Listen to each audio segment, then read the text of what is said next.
عليكم ورحمة الله وبركاته. بسم الله الرحمن الرحيم. الحمد لله رب العالمين، والصلاة والسلام على نبينا محمد وعلى آله وأصحابه أجمعين. أما بعد، فذكر الله من أجل العبادات وأيسرها، وحاجة العبد إليه أشد من حاجته إلى الطعام والشراب، وهو يرضي الرحمن ويطرد الشيطان ويزيل الهم والغم ويجلب السعادة والسرور. ومن ذكر الله ذكره سبحانه وأحبه وقربه إليه. والتحلي بآداب الإسلام زينة لصاحبه، وفيه امتثال للنصوص، وبه ينبل المرء ويكون قدوة للآخرين. قال ابن سيرين رحمه الله: كانوا يتعلمون الهدي كما يتعلمون العلم.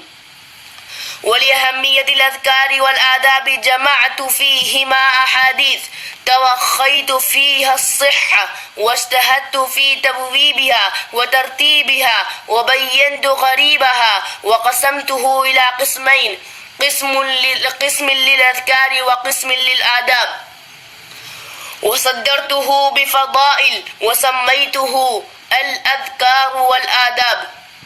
وطالب العلم قدوة لغيره، وهو أولى الناس بالتحلي بالآداب في حياته ومعاملاته، وأحرى بأن يديم ذكر الله في كل أحواله.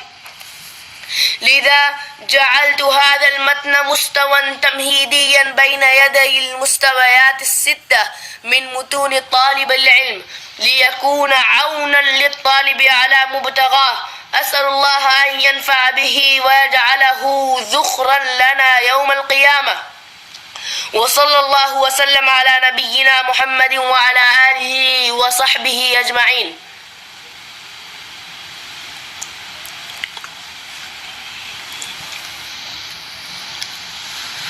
یہ مقدمہ ہے اس مستوی تمہیدی کا جو اذکار و آداب پر مشتمل ہے. اس میں مصنف یا جامع نے سب سے پہلے اللہ رب العالمین کی تعریف بیان کی اور محمد صلی اللہ علیہ وسلم پر درود و سلام کا نذرانہ پیش فرمایا. اس کے بعد انہوں نے کہا کہ اللہ کا ذکر یہ عبادات میں سب سے عظیم ترین عبادت ہے اور سب سے آسان عبادت ہے، اور بندوں کی ضرورت اس کی طرف کھانے پینے سے بھی شدید ہے، کھانے پینے سے بھی زیادہ اس کی حاجت بندوں کے پاس ہے. ذکر رحمان کو خوش کرتا ہے، شیطان کو بھگاتا ہے، انسان کے ہم اور غم کو دور کرتا ہے، انسان کے لیے نیک بختی اور خوشیوں کو لانے کا ذریعہ ہے. اور جس نے اللہ رب العالمین کا ذکر کیا، اللہ رب العالمین بھی اس کو یاد کرتا ہے اور اس سے محبت کرتا ہے، اس سے اپنے سے قریب کرتا ہے. اسلام کے آداب سے مزین ہونا یہ انسان کے لیے زینت ہے. جو اس سے مزین ہوتا ہے، اپنے آپ کو جو مزین کرتا ہے، وہ اس شخص کے لیے زینت ہے. اور اس میں نصوص کی تابعداری ہے، نصوص کے سامنے نصوص کو اپنی زندگی میں برتنا ہے.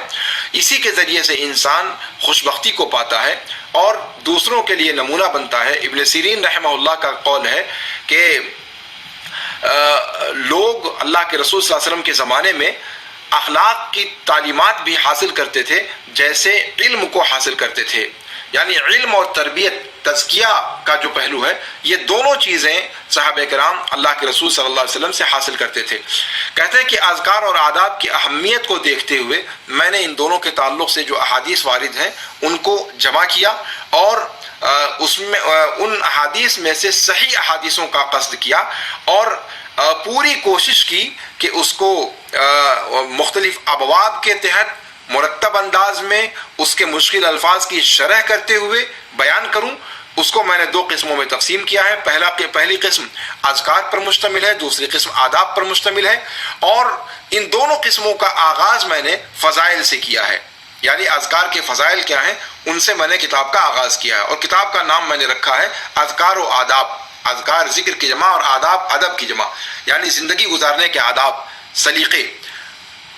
کہتے ہیں کہ طالب علم جو ہوتا ہے وہ اپنے علاوہ لوگوں کے لیے ایک نمونہ ہوا کرتا ہے، ایک آئیڈیل ہوا کرتا ہے.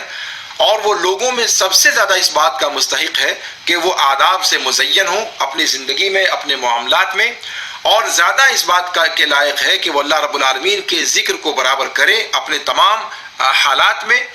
اسی لیے کہتے ہیں کہ اس متن کو میں نے مستوی تمہیدی کے اندر ڈال دیا ہے، جو 6 مستوی میں نے تیار کیا ہے طلاب علم کے لیے، ان میں سے تمہیدی مستوی کو میں نے اذکار و آداب کا نام دیا ہے، تاکہ یہ طالب علم کے لیے اس کے مقصد کو پانے میں مددگار ثابت ہو۔